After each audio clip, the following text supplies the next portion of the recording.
Nosferatu! Blood! Blood! Damn it, man! I really did cut myself.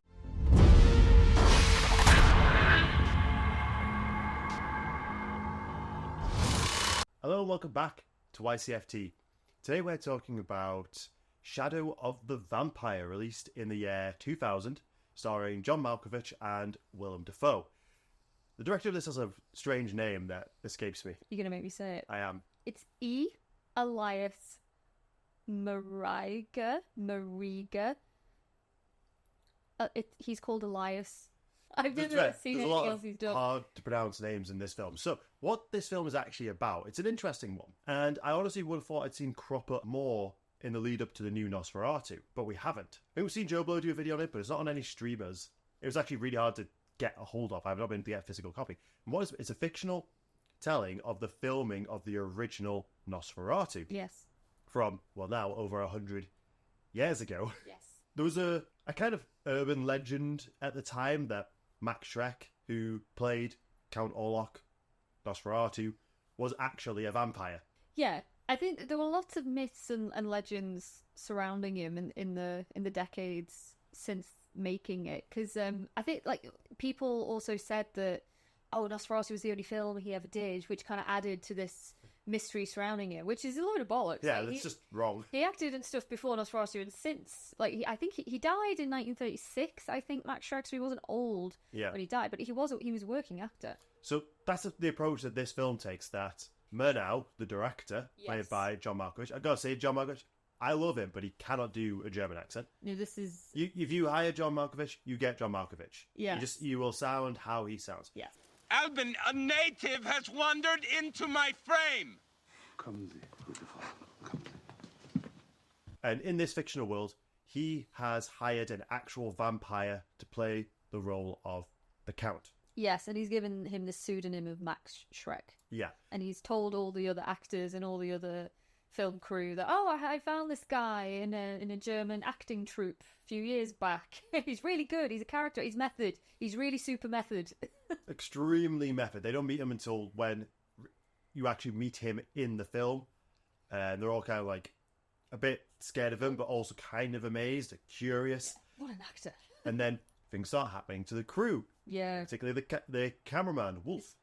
Photographer. Something I really like about this film is the way they reference old film terms, like when it's supposed to be set. Like things like checking the gate. Checking the gate is clear. Still calling cameramen photographers. Yes. Which is really cool. I like how they get their measuring tapes out so they can measure the focal length for focus and stuff like that. I really just liked it, and seeing those old terms, seeing how they're wearing goggles, because back then you had to blast film with so much light, especially in indoor scenes.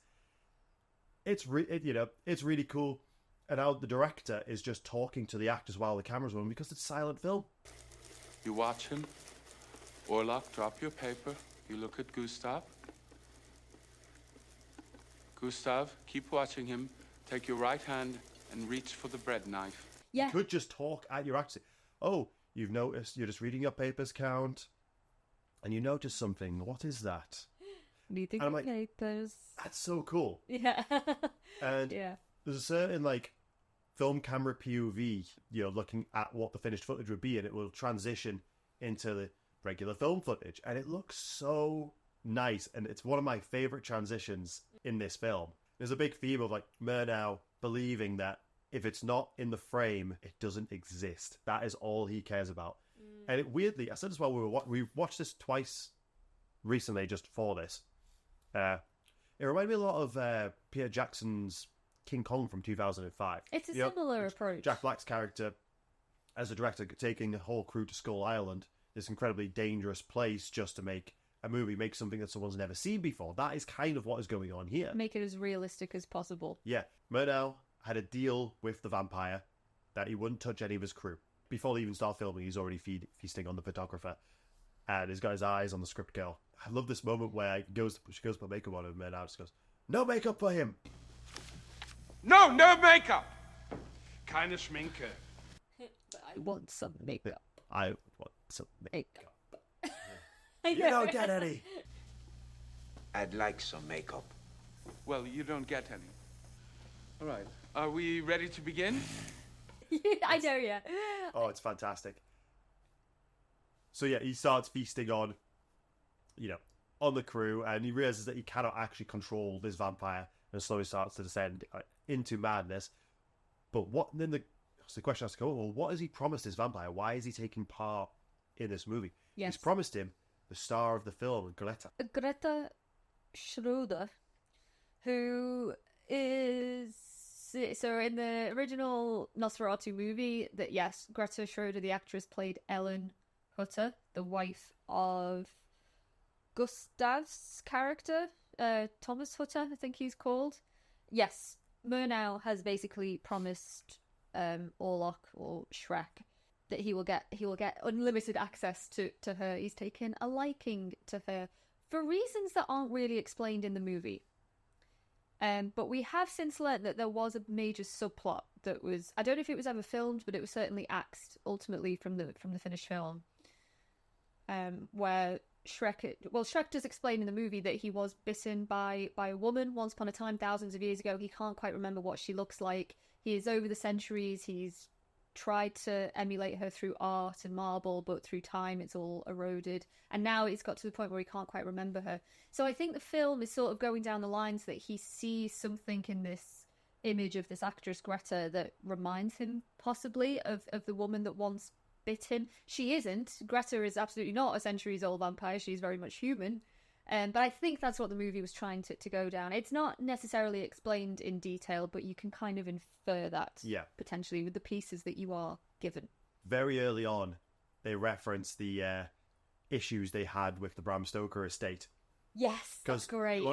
One of the, I think it's the original cameraman or some refers to the vampire as Dracula. He goes, no, it's not Dracula. The scenes between him and the vampire.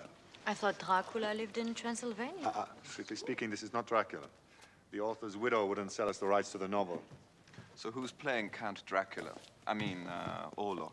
Famously, the movie was ordered to be destroyed due to copyright infringement. Yeah. They couldn't get the rights to Bram Stoker's Dracula, and his widow was very unhappy. Yes. And it's what I can't think of many examples where a film has been issued to be destroyed. I know. So it's kind of a miracle this film does still exist, and now here we are, 100 years later. The remake was, by the time this video comes out, it's either going to be right when the new one comes out or right after. But this is one of the most anticipated movies of the year. Yeah. Which is insane.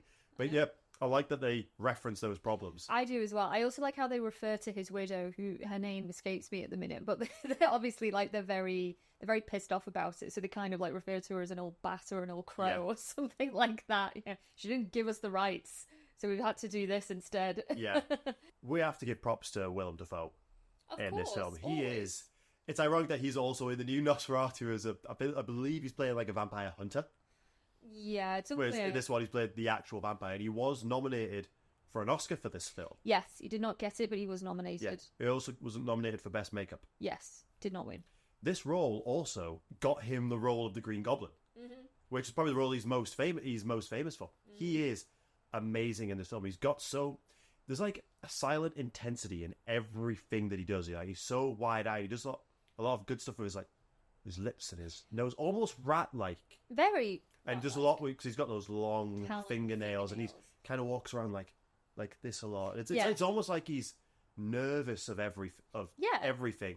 Well, we know he's trying to hold himself back from just eating everybody. Yeah, he is a joy to watch. Oh, he really is. Especially when you have John Malkovich, who has so many scenes where he's just weird, and when you have a scene of those two together, it's kind of surprising that they didn't win an Oscar for this. It's a shame that they didn't. I think there was a bit of confusion, wasn't there, where if it was, the first vampire film to be nominated for something. What it was Defoe was the first actor to play a vampire and earn a nomination for a performance of a vampire. I see. I don't know if I explained that very well, but you get what I mean. I get what you mean. Yeah. He is the best part of this film. Yeah. Easy. He was the perfect casting. The makeup on him looks fantastic, and it's really cool to see them recreating, obviously, famous scenes from the movie, especially early on when we have Gustav in this one, played by Eddie Izzard, who plays the role incredibly well. They match the outfits, the makeup. So when we see scenes of him going up to the castle door and it opens and Count Orlok comes out, which is when they first meet him as well. It's so well done, and seeing them recreate like dinner table scenes between them. I think that the premise of this film alone is incredible. It's such an intriguing idea, and it's very... I don't understand why a lot of films don't do more of this in a way. Like, not necessarily horror, but I love seeing films about filmmaking. It's always great. But I think, the real strength of the movie is those recreation scenes. Like, if you are familiar with the original movie Nosferatu, like it's so incredibly well done. And yet the scene where Eddie Izzard as Gustav, as Hutter, arrives at the castle, and the costume is just literally pitch perfect. And then you've Malkovich is Murnau on the camera, and he's telling him, like, go towards him, like head inside, like look back.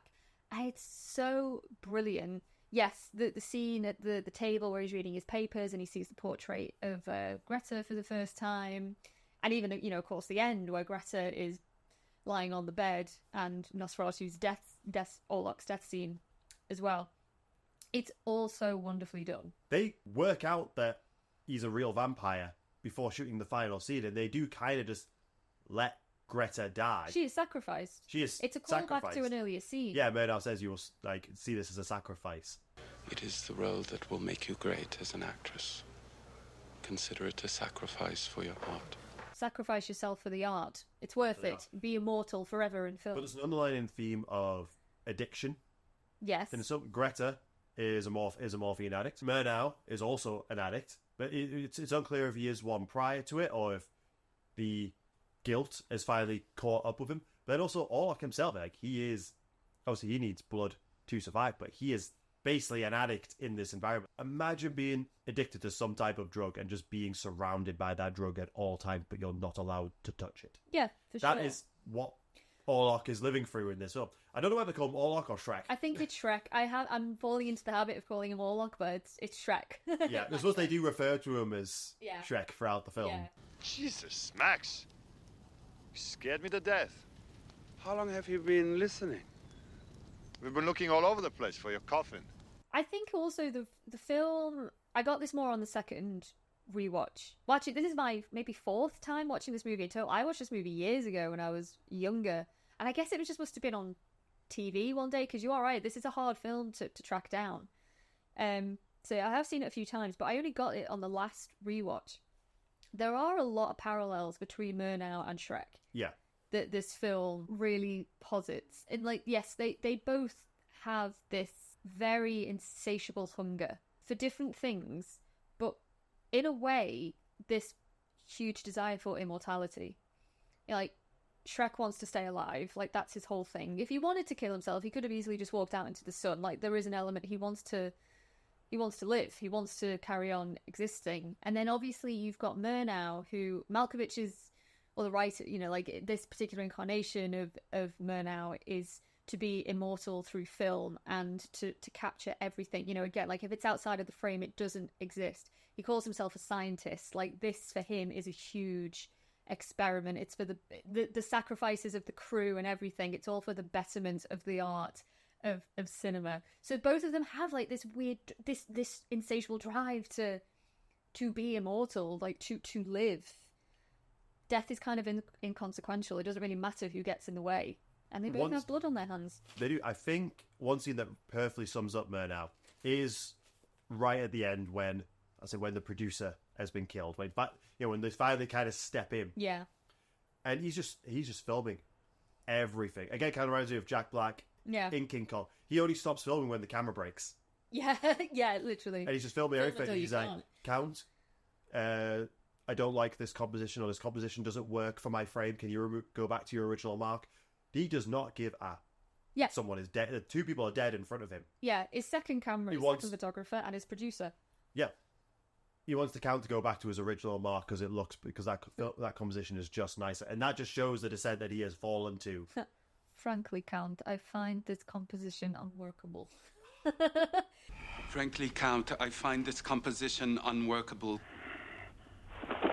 Could you return to your original mark, please?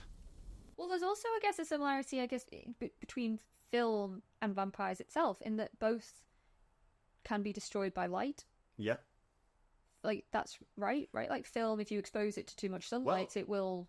It kind of jumping ahead here. Road? When we know how that has to end because we know how Nosferatu ends. We know he has to go into the daylight and be destroyed. But you see through the camera that does destroy a bit of the film because it's again the brightness of him blowing up. 100%. Yeah. So yeah, you are completely right. I hadn't made that comparison before. Should we go through some of our Standout scenes. Standout scenes. Yeah. Yes, please. There's so many in this movie. Oh my god, do you want to go first or? When Orlok gets drunk. Yeah. So he's killed the cameraman, which is actually it's another scene which I really like. I might even start with that one. When Murdoch confronts him, why him? Like the most important crew member. How dare you destroy my photographer? How dare you? How dare you destroy my photographer? You idiot! Did I kill some of your people, Murnau? Why not the script girl? You know, like even back then, there was clear a hierarchy of crew. Yeah. You know, because now he's gonna have to go. He's gonna have to go. He's gonna have to find another photographer. Yeah. Who's played by Carrie Elwes, and Carrie Elwes plays Fritz Arno Wagner, who was a very famous cinematographer in German expressionist cinema. And I'm pretty sure in real life he wasn't killed by a vampire. I don't think he was, although it was kind of weird. I mean, did he live past the release of Nosferatu? Is it all just a mass conspiracy? they all just die. But yeah, Fritz Arno Wagner. He plays a great role. Carrie's great. Yeah. When Carrie gets sent over, Fritz is sent to the set. Murnau has to stay to try and like calm down the finances because this film is just getting more and more expensive. Yeah. And a little element of that I really. And when he turns up, you know, they've set up the scene of like villagers with torches, and to get them ready.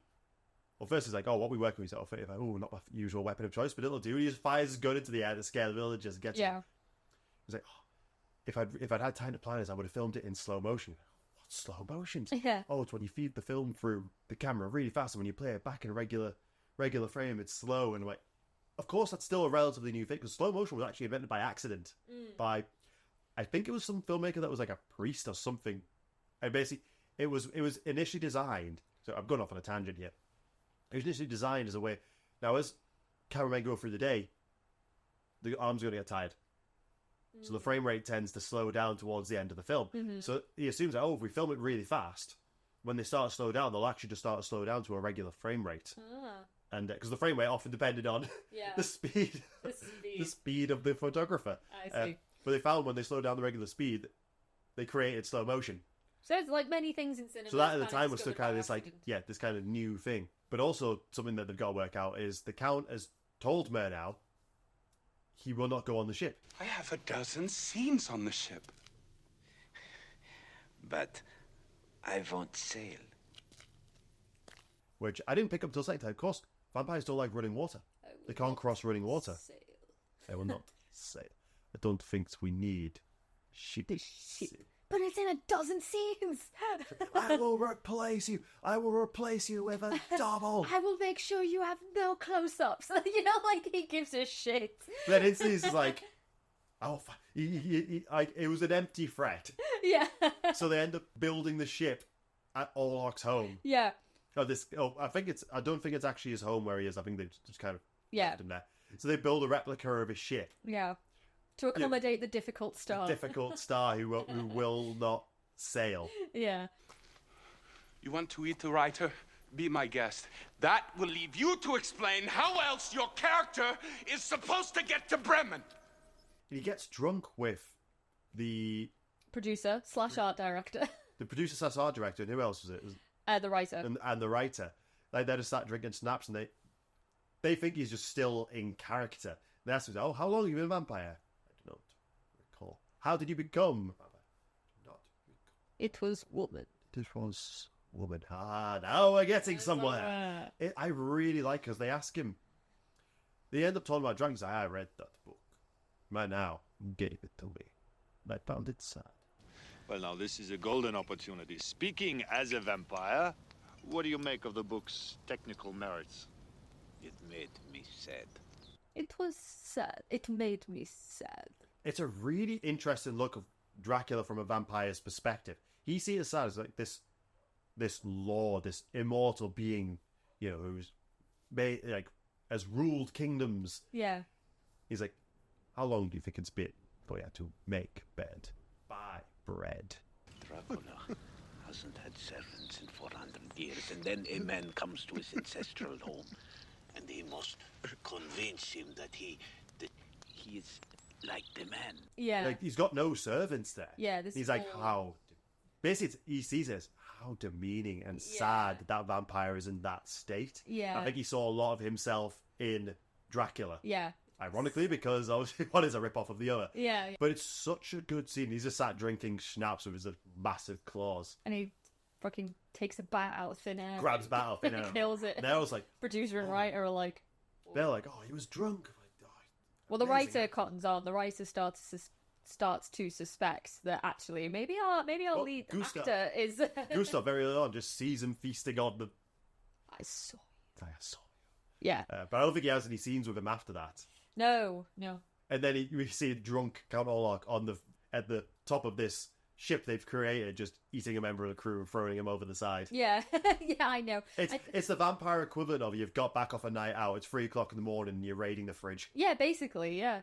He's got got the munchies. Yeah. Again, seeing these iconic scenes like him coming up from the coffin, we see the contraption. You can tell he doesn't like Fritz.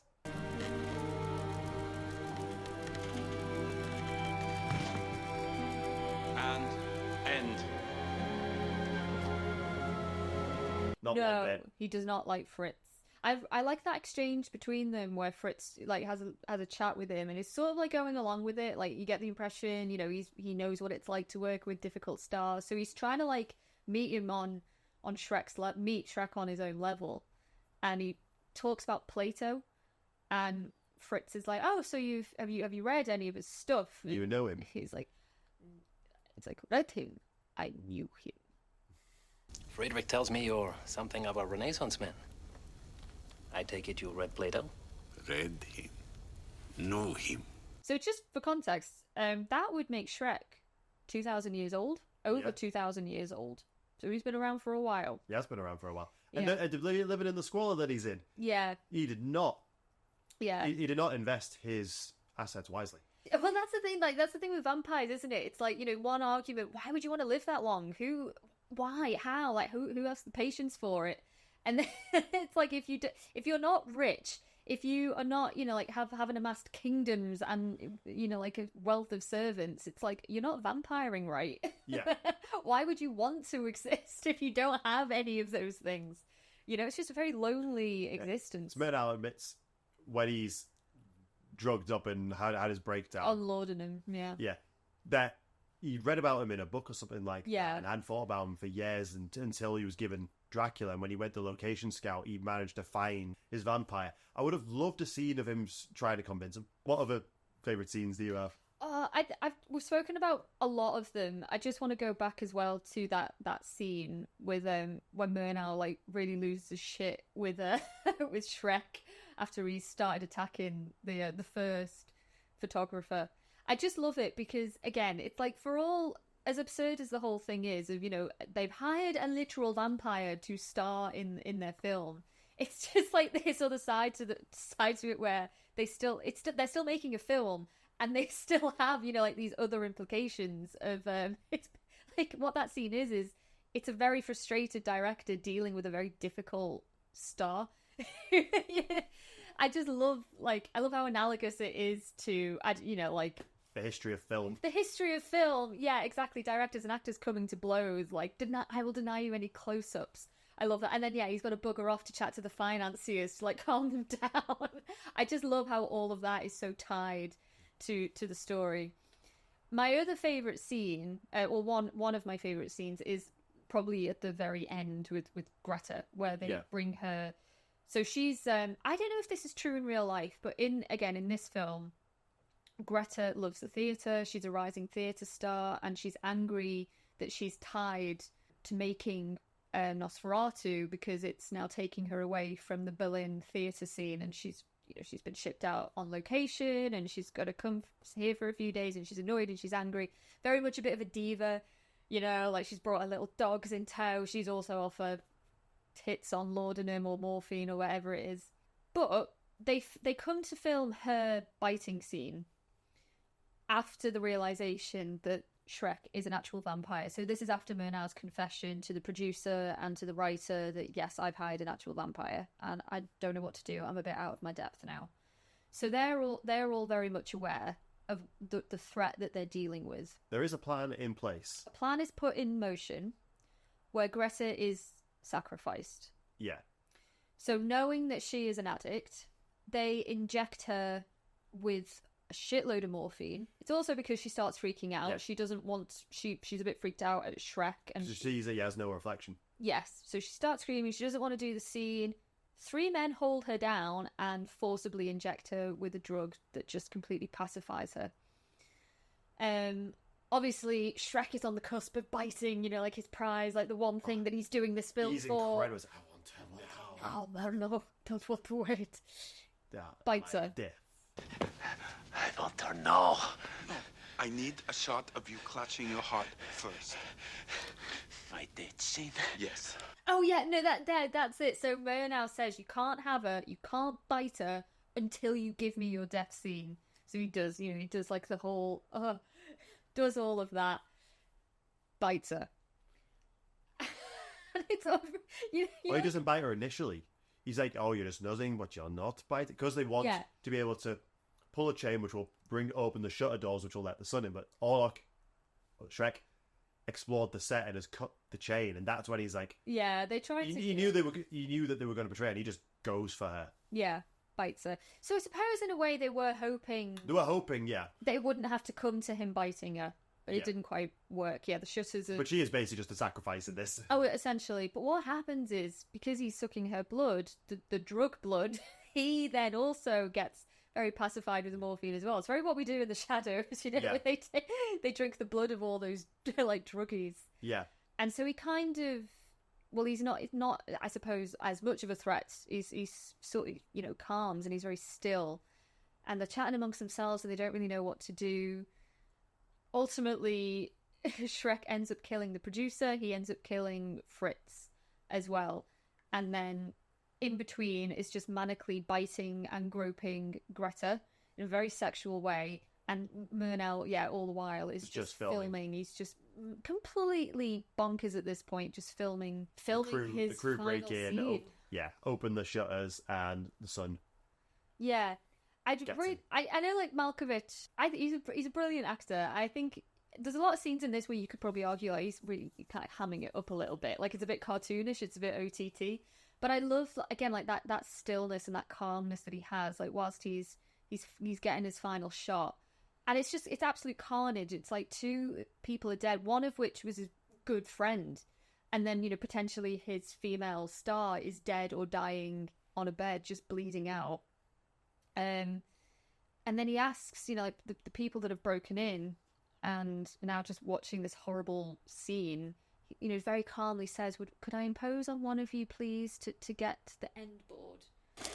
Could I possibly impose on you to collect the slate at my feet and provide me with an end board? Can you twist it? Thank you. And then just very calmly, like he ends, he's like, I think we have it. That's it. That's it. It's the last line of the movie. I love it. Yeah. It just kind of, obviously, like, it's a fictional account of the making of Nosferatu. Like, this did not happen. But I love how the film posits, like, it gives you this idea of, but what if? Yeah. What if there was something suspicious going on? I love that.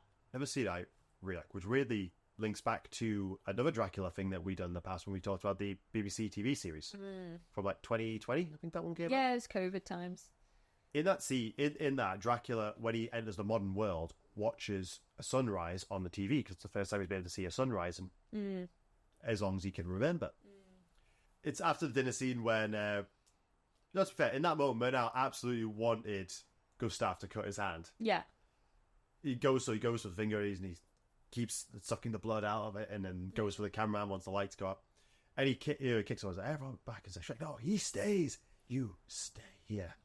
He goes over to a projector and he starts like cranking it and notices that it's all the sky, like shots of the sky. and he's kind of holds his eye to it and just kind of projects, like, is just looking at the footage of this sky, and it's kind of beautiful, but it's very similar to what they did in that Dracula. It's like, he cannot physically go out and look at the sky, but through the power of film, he can, and that is what film is. It lets you see things that you couldn't possibly see in your real world. Yeah, absolutely. It's such a small moment, and it adds so much to the film for me. Yeah, totally. The power of movies. Should we go into, like, we don't really have many downsides to this film. It's mainly just the last third of the movie, the last act of the movie does feel like it kind of rushes. I think it is a bit rushed. I felt it the first time we watched it together, and I definitely felt it the second time we watched it. I'm with the film all the way, and I'm with it all the way to the very end as well.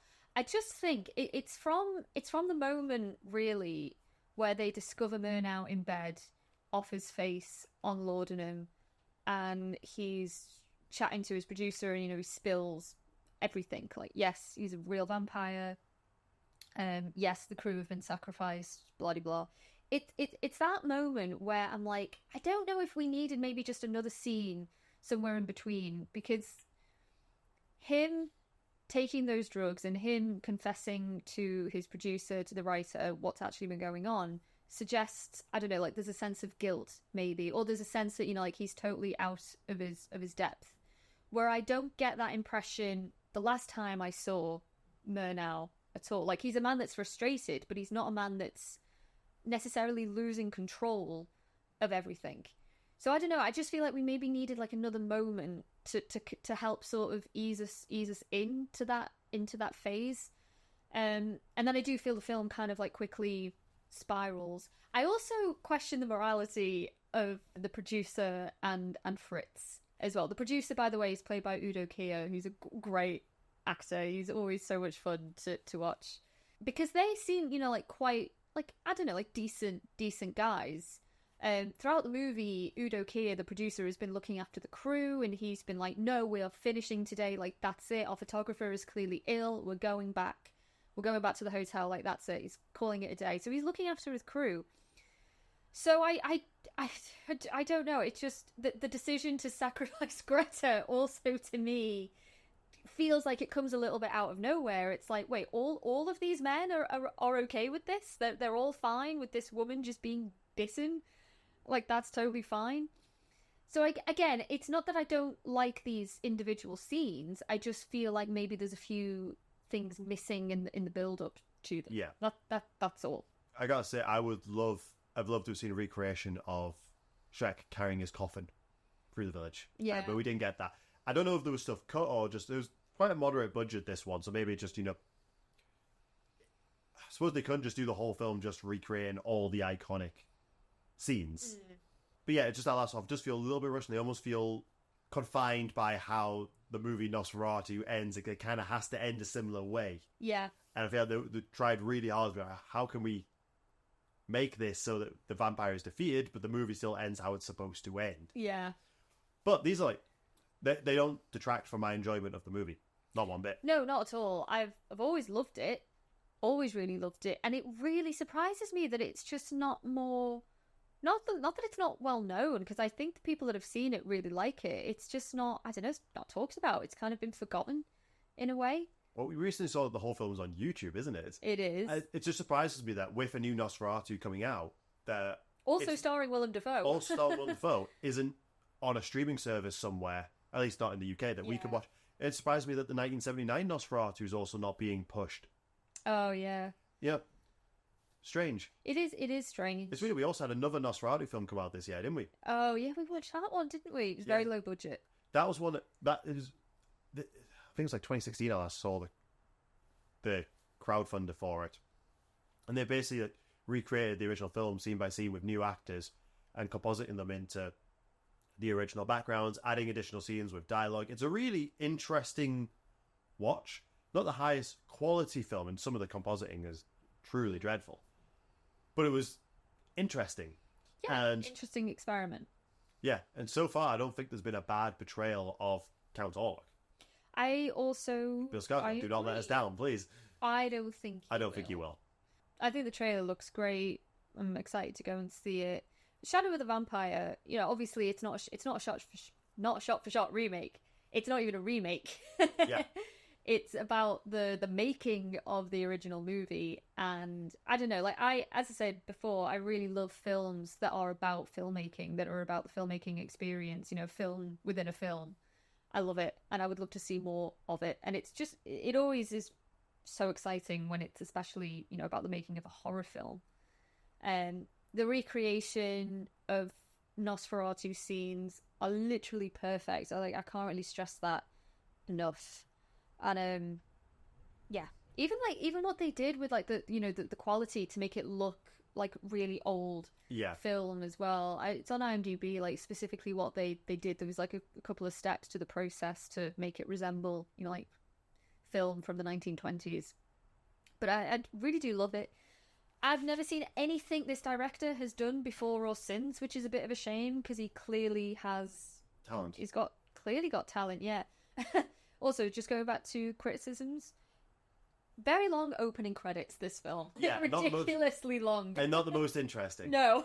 But I can forgive that because it's a great film. Question for you, actually. So, the scene where they first meet Orlok, obviously the scene prior to that in the actual movie would be when Gustav is in the carriage being, you know, which is being controlled by, scene. You know, definitely Orlok in disguise. How did they film? Did they already film that scene prior, but with somebody else, or did they go back and film it afterwards? Because it's not really included. But another thing I do kind of like is, again, you don't always get this in the original film, but the director said, "You're looking at him. Was he the cab driver? Mm-hmm. Do you start to recognize him?" But yeah, I always wonder when did they film that scene in this world? Yeah. Was it somebody else, or did they film that after? Because in the original movie, it's for sure Max Shrek. Yeah, absolutely. So they must have filmed it after that first one. I guess so. Yeah, it must have just got. Yeah, it must have asked Willem Dafoe to do it. Also, forgot to mention, Nick Cage produced this. Oh, he did, didn't he? Because he's a big horror nerd. He loves vampires. Hence why he played Dracula very recently. He does love playing vampires. I think I'm right in saying that he wanted initially to play the Shrek part before meeting Dafoe or seeing Dafoe. Yeah, it was like, this guy's perfect. Yeah. All right, a film with Nicolas Cage playing Nosferatu. It would be great to watch, but it wouldn't be of the quality that Dafoe has clearly brought to this role. Yeah, that's fair enough. Yeah, and then he continued to take on into films going forward, and he's always a joy to watch. Yeah. Thanks a lot, guys. Let us know, have you watched this one? What is your favourite incarnation of Nosferatu? And do you plan on seeing the new one? Or if you've already seen it, did you like it? So, thanks a lot, guys. Oh, also, thank you to our channel members. I'm still forgetting that. Yeah, we're not used to this. I'm trying to break a long-going habit here. Obviously, you guys, you know you're awesome. Thank you for supporting us. And we'll see you all when we see you. Bye.